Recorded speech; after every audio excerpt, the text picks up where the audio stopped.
2 Rois, chapitre 7, versets 3 à 8. Il y avait à l'entrée de la porte 4 lépreux qui se dirent l'un à l'autre, « Quoi? Resterons-nous ici jusqu'à ce que nous mourions?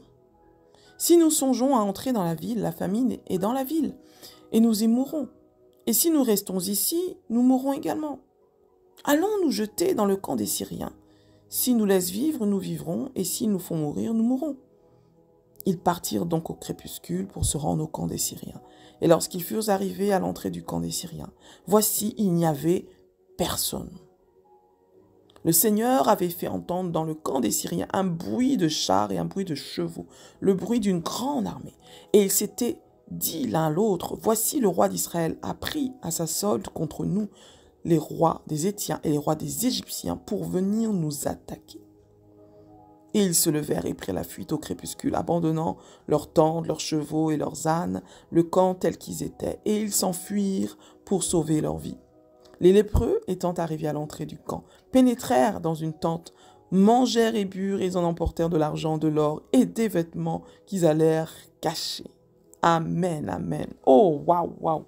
Quelle situation extraordinaire. Ces 4 lépreux, des lépreux qui, à l'époque, étaient considérés comme impurs, mis à part. Donc, ils avaient vraiment donc une situation vraiment très, très critique. Et surtout qu'il y avait la famine maintenant qui a frappé en Samarie.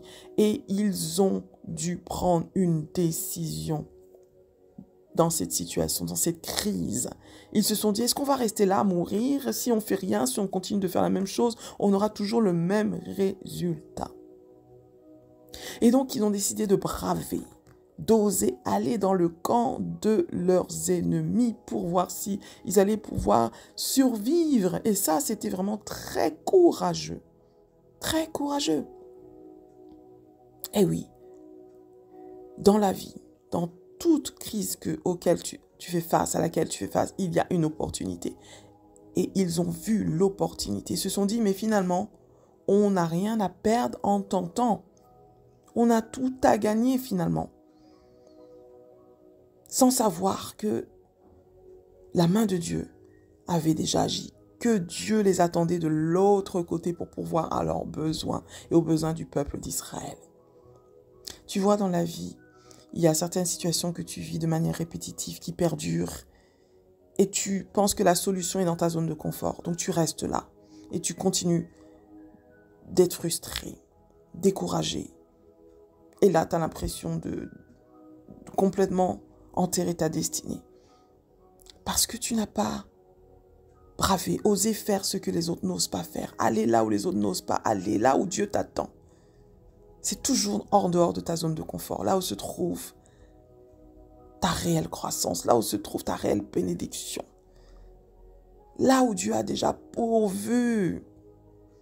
Yes! Donc je t'encourage, comme les lépreux, à braver. Tu n'as rien à perdre, tu as tout à gagner. Ce qui te fait peur, finalement, en surmontant ces croyances qui te limitent, là, tu vas te rendre compte que ce n'est rien. Ce n'est rien, en fait. Yes! Tu as tout à gagner en bravant. Sors de ta zone de confort parce que de l'autre côté t'attendent l'abondance. De l'autre côté t'attendent des victoires, des réalisations exceptionnelles. Et surtout de l'autre côté, Dieu t'attend. Et c'est là qu'il veut te bénir. Amen. Alors aujourd'hui, ose faire différent. Amen.